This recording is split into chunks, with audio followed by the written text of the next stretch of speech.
24 hours with the Huawei P10. What do I think? That's what this video is all about. For anyone who tried to watch this video live, because we did try and record it live, sorry about that. The fire alarm went off in the hotel we're at and that was beyond our control. Hopefully this will answer all of your questions, and if there are any left unanswered, file them in the comments section below. Right, the Huawei P10, it's not a cheap phone, 649 euros. The P10 Plus will be 699, so not that much more money, but you do get a lot more phone with the P10 Plus.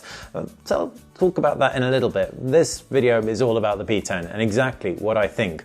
So 5.1 inches, full HD IPS screen, 8 megapixel front camera, fingerprint scanner below the phone, below the screen as opposed to on the back of the screen. You've got dual cameras around the back, higher resolution with optical image stabilization than its predecessor. So that's a 12 megapixel and a 20 megapixel camera, f2.2. Now the texturing on the back is interesting. Only available with select few colors, not available in the black or the white version. This is a diamond crafted finish, which is really neat. It doesn't attract fingerprints and it repels light, i.e. it reflects light. So it looks like it's glass on camera, but if you look really closely, and maybe more to the point, listen really closely, you can hear that it is in fact metal. So it's a rich metal phone, feels cold, feels stark, despite looking a little bit like glass, and a real design highlight, it ships with a case. We always love this as a value add because it means, especially when you have a nice shiny new phone like this, you can protect it out of the box. What it also ships with is an on-screen screen protector,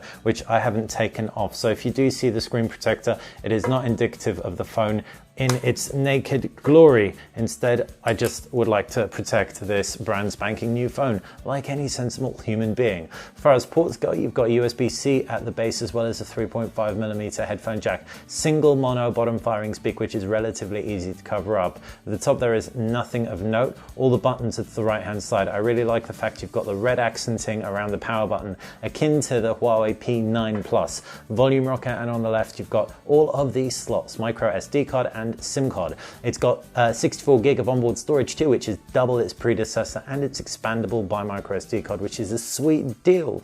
So yeah, the design gets a really big thumbs up with regards to that textured metal. Some people haven't liked it as much as I do, so get it in your hands beforehand. That said, if you opt for the black or the white one, or some of the other colors like the rose gold, it is blasted metal, and I think it just feels too much like an iPhone clone.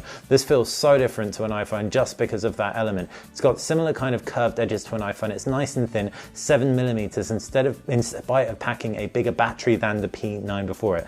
As for the screen, 1080p, full HD resolution. It looks good. Huawei screens do tend to veer towards the blue hues. I don't mind that too much. And if you want to look after your eyes, you can switch on eye comfort mode, and that'll make everything a little bit more orange. And if you just want to customize the white balance to your eyes, then that's also super easy to do as well. You can jump into color temperature and tweak your little heart out.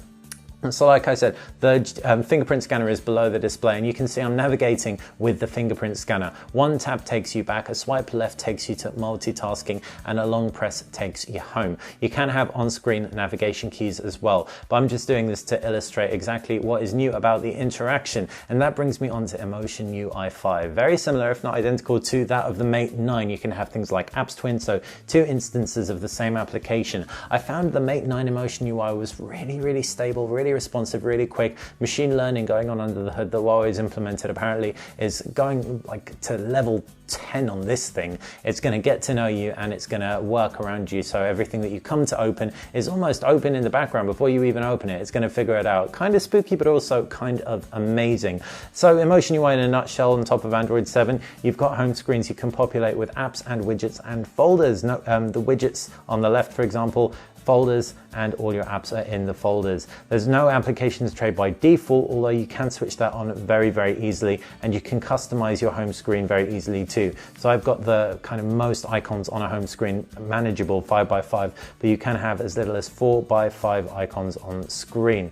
So if I jump out of that, you can also see a whole load of other things that you can do and like customize your transitions right through to change themes, but I'm going to leave it exactly how it is. So the UI does get a thumbs up for stability, though stock Android purists will definitely not like it. I really am starting to like Emotion UI, words that I never thought that I would say. And so as for what's powering this thing along, it's a Kirin 960 processor paired with 4GB of RAM. That is exactly the same combination as found in the Mate 9. This gives me a degree of authority to say, after and a half, 2 months of using the Mate 9 as my primary phone, and it's still running smoothly with a full HD screen and a Kirin 960 processor and 4 gigabytes of RAM. This thing probably will too. Gaming is absolutely fair on it. It benchmarks very, very similarly, and I just found that I haven't had any issues with it so far in the 24 hours, and I don't believe I will, although every phone is different. So do make sure that you do check back for the full review that isn't just done 24 hours after I've had this thing in. So in terms of ergonomics as well, the kind of pretty heavy upper and bottom bezeling actually make gaming quite nice on here, just as long as the controls are on the far side, fighting games and stuff like that. You can see I've got it set to flip between portrait and landscape, but when you do hold it in landscape, like I said earlier, plug in headphones or Bluetooth speaker, because you will be covering that loudspeaker very, very easily. And as far as the camera goes, the 12 megapixel sensor around the back is paired with a 20 megapixel sensor too. The RGB sensor has optical image stabilization, which is sweet. The camera UI is virtually identical, if not, well, yeah, you can see on the left-hand side, it's identical to the Honor 8.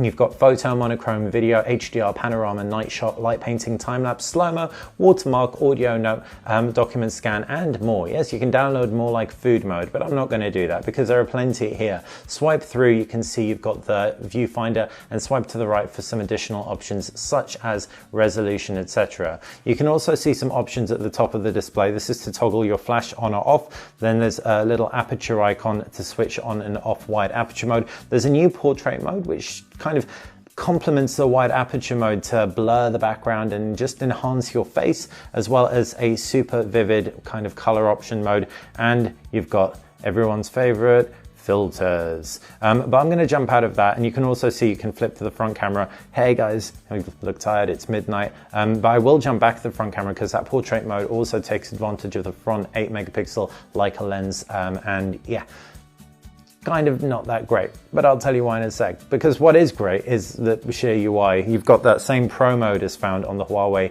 P10 with the pull up and pull down, and thanks to the image stabilization you can get some handheld longer shutter speed shots than you could with the P9.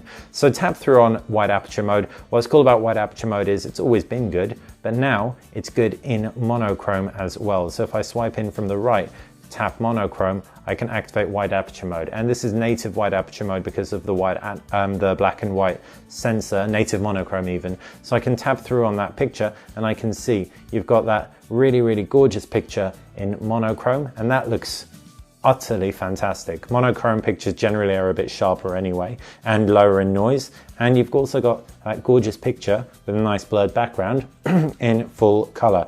Obviously, being wide aperture, you can then jump out and adjust the aperture effects after you actually take your shot. So if I take a look at that picture now, making maximum blur effect, you can see some clipping, but at a distance you wouldn't be able to tell. And if I wanted to get rid of that clipping, it would actually be very, very easy to do. I'd just take it to a slightly higher aperture, or fake aperture, which this is all post-processing, and roughly kind of at 3.2 should do it, I think. And pinch in, and you can see there's a bit of clipping, but generally speaking, this is a very, very good looking shot considering it was taken on a smartphone. So I can tap that to go back out of that. And now I can actually talk you around some of the new features in terms of the portrait mode. Tap from portrait mode, and without anyone in front of me, I can't really do this. So I'm gonna have to turn it around and tap on portrait mode and take a picture. And what it does is it tries and finds a face, and it's found my face, and it's beautified my face, and it has blurred out other elements in the background. In beautifying my face, it softens my beard, for example, and it just makes me look a little bit weird. Some people are really gonna like this. I find that it works a lot better with people who don't have facial hair. You can see as I move around, it's actually kind of thinking about what it's going to blur, and it reframes everything as well to make sure that my face is in perfect shot. So another one, it zoomed in on my face, and this is all on the fly. So Huawei's kind of pinning this as a portrait studio in your pocket. Me personally, I don't tend to take too many selfies, if any at all, so it's not going to be one that swayed me, and I haven't been overwhelmed by the results because I find it just softens a picture a bit too much. The photo quality in pure photo mode and wide aperture mode enables better shots, but this is early software, so that might have something to do with it, and like I said, I'm not generally one for beautified portraits. Generally though, the image quality is good, the optical image stabilization does work well, video does look good, it shoots up to 4K, and you can see my 4K image sample, video sample on the channel as well. I uploaded that, it's a late night video sample, and the image stabilization is kicking in nicely. With an abundance of shooting modes, full manual mode, it's at least as good as a P9, and the P9 was good. And then I don't find it as refined as the Mate 9, but Mate 9 has had a fair few software iterations to make it better than it was when it first launched. So this is only going to get better. So yeah, really good camera, and generally really good multimedia experience, especially thanks to that 64 gigabytes of onboard storage and microSD expansion. That means that you can have absolutely tons of games on here, right through from RPGs to fighting games, and of course the screen looks decent. Wouldn't have minded an AMOLED panel at all, wouldn't have minded Quad HD resolution and a bigger display, but that in mind, then if that's you, you should probably just opt for a P10 Plus. If we talk around the actual internals, the Kirin 960 processor, like I said, does benchmark well when paired with that 4 gigabytes of RAM, and performs well too, and enables some very nice fast CAT LTE speeds. I can't remember off the bat, I think it's Cat 12 though, don't quote me, but you can get really fast downloads, the fastest that EE is currently supporting in the UK. In addition, the 3200 milliamp battery is a boost over its predecessor. It is 20% bigger, and it does last a long time. So it's midnight here, I'm on 16% battery. I took this thing off charge at 7 AM. I've been using it all day. I really am impressed. As a power user who's been Instagramming, YouTubing and streaming video constantly today, it's nailing it, absolutely nailing it. And with that, after 24 hours, I can't fail to be impressed by the P10. Is the P10 the best flagship for the price? It's a lot of money. It's much more expensive than the OnePlus 3, for example, or 3T specifically. And is it that much better? I don't know if it's that much better. I've kind of become a fan of the Huawei camera UI, and the Huawei UI in general. I do prefer it to the OnePlus UI, and I do prefer the design of the P10. But if you just want sheer bang for buck with its Snapdragon 820 and 6 gigabytes of RAM, or 821, then the OnePlus 3T may well be the one for you. But yeah, the Huawei P10 as it stands is an excellent smartphone 24 hours in.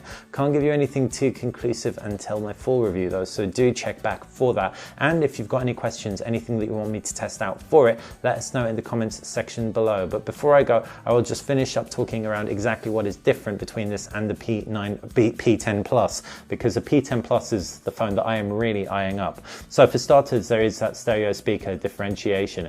Mono speaker on here, stereo speaker on the P10 Plus. Both IPS displays, but the P10 Plus has a Quad HD resolution panel at 5.5 inches, so that bit bigger.